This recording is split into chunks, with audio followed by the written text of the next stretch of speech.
সংক্রান্তি বা মকর সংক্রান্তি একটা ফসলি উৎসব যা শুধু দক্ষিণ এশিয়ায় পালিত হয়।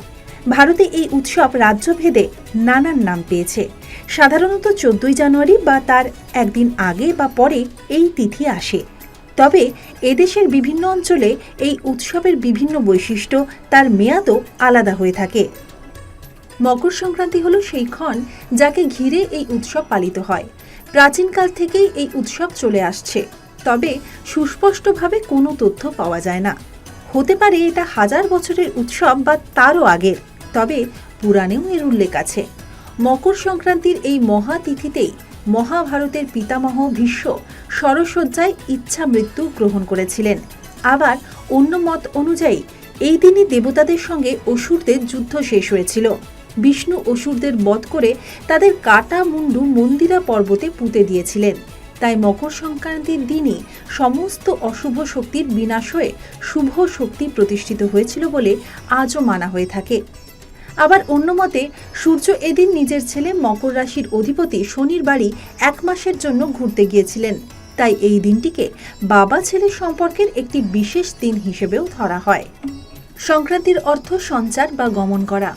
সূর্যের এক রাশি হতে অন্য রাশিতে সঞ্চার বা গমন করাকেও সংক্রান্তি বলা যায়। সংক্রান্তি শব্দটি বিশ্লেষণ করলেও একই অর্থ পাওয়া যায়, নতুন রূপে অন্যত্র সঞ্চার হওয়া বা গমন করা।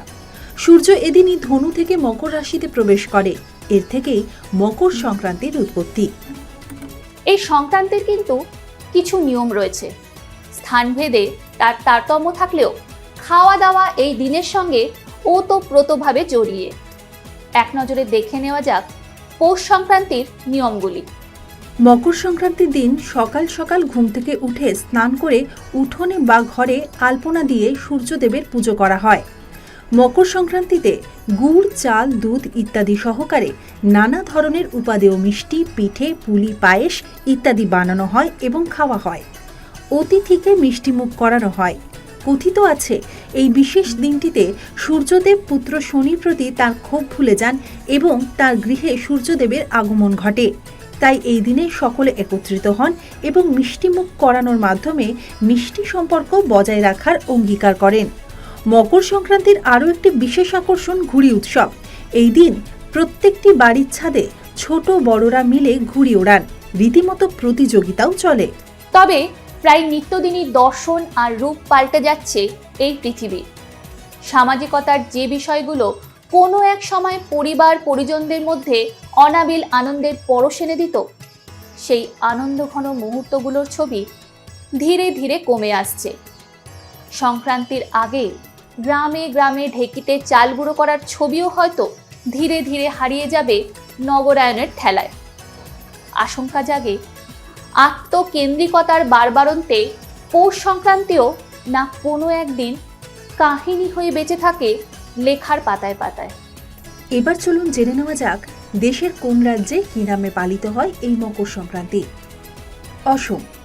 প্রতিবেশী রাজ্য অসমে এই মকর সংক্রান্তি ভোগালী বিহু উৎসব নামে পরিচিত। ভোগালী শব্দের অর্থ হলো ভোজন।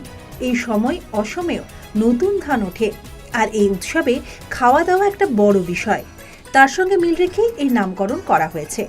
পশ্চিমবঙ্গের মতো এখানেও নতুন চালের পিঠে তৈরি করা হয়। গুজরাট। গুজরাটে এই মকর সংক্রান্তি উত্তরায়ণ নামে পরিচিত। ঘুড়ি ওড়ানোই এই উৎসবের অন্যতম রীতি। এছাড়া এদিন সূর্যদেবের আরাধনা করা হয়। প্রত্যেকে ঘুড়িকে প্রতীক হিসেবে ব্যবহার করে সূর্য দেবতার কাছে নিজেদের মনের বার্তা পৌঁছে দেয়। বিহার ও ঝাড়খণ্ড, এই দুই রাজ্যে মূলত খিচুড়ি খেয়ে এই উৎসব পালন করা হয়। নতুন চাল ও নতুন সবজি দিয়ে এই খিচুড়ি রান্না করা হয়। তার সঙ্গে নতুন গুড়ের মিষ্টি এই উৎসবকে আরও জমজমাট করে তোলে। তামিলনাড়ুতে মকর সংক্রান্তি পালিত হয় পোঙ্গল নামে। এই উৎসবে সূর্যদেবের আরাধনা করা হয়। একটানা 4 দিন ধরে চলে এই উৎসব। এছাড়া নানা সুস্বাদু পদও রান্না করা হয় এই উৎসবে। নৈবেদ্য হিসেবে সমস্ত রান্না সূর্যদেবকে দেওয়া হয়। দিল্লি ও হরিয়ানার মকর সংক্রান্তির নাম সিধা। এদিন দেশি ঘি দিয়ে মিষ্টি প্রস্তুত করা হয়। এছাড়া হালুয়া ক্ষীর খাওয়ার রীতি রয়েছে। এদিন ভাইয়েরা বোনেদের বাড়ি যান। এই উৎসবের দিন নতুন জামা কাপড় দেওয়ারও রীতি রয়েছে। এছাড়া বিবাহিত মহিলারা শ্বশুরবাড়ির সদস্যদের উপহার দেয়, যাকে মানানা বলে। উৎসবের দিন লোকসঙ্গীত গাওয়ারও চল রয়েছে। রাজস্থানে এই উৎসবের নাম সংক্রান্ত। পশ্চিমবঙ্গে যেমন উৎসব উপলক্ষে পিঠে বানানো হয়, ঠিক তেমনভাবেই রাজস্থানে তৈরি করা হয় ফেনি নামের এক বিশেষ মিষ্টি। রাজস্থানের জয়পুর এবং সংলগ্ন অঞ্চলে এ সময় ঘুড়ি ওড়ানো হয়। পাঞ্জাবে মকর সংক্রান্তির নাম মাঘী। ভোরবেলা উঠে স্নান করে দীপ জ্বালিয়ে ভগবানের আরাধনা করা হয়। গোয়াতে মকর সংক্রান্তিতে হলদি কুমকুম নামের এক প্রথা প্রচলিত রয়েছে নারীদের মধ্যে। গুজরাটে একে বলা হয় উত্তরায়ণ। হিমাচল প্রদেশে মকর সংক্রান্তি পালন করা হয় মাঘা সাজি নামে। ওড়িশাতে এই সময় নতুন চাল দিয়ে মকর চুলা বানানোর প্রথা রয়েছে। নতুন শস্যের উৎসব সুক্কি পালন করা হয় কর্ণাটকে।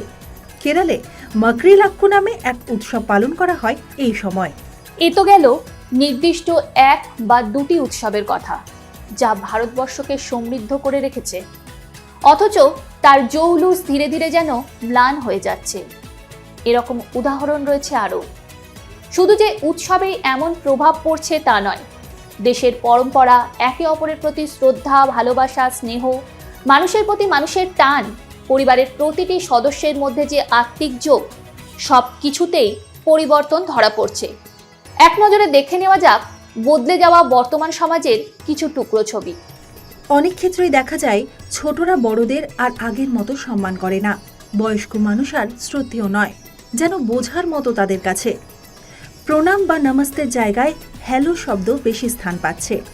যৌথ পরিবার ব্যবস্থা ধীরে ধীরে বিলুপ্ত হওয়ার পথে। একান্নবর্তী পরিবারের ছবি যেন হাতে গোনা। বিবাহ বিচ্ছেদের ঘটনাও কম বেশি সাধারণ বিষয় হয়ে উঠছে। মানুষ একে অপরকে সাহায্য করার চেষ্টা করে না। মানবিকতাও যেন রূঢ় রূপ ধারণ করেছে।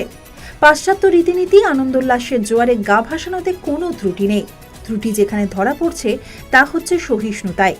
আর সেখান থেকেই জন্ম নিচ্ছে সাম্প্রদায়িক সংঘর্ষ। যদিও এটা সত্য যে মানুষ এখনও ঐতিহ্যগত ভারতীয় জীবনযাত্রায় বিশ্বাস করে, কিন্তু দুর্ভাগ্যজনক যে এই ধরনের সংখ্যা খুবই কম।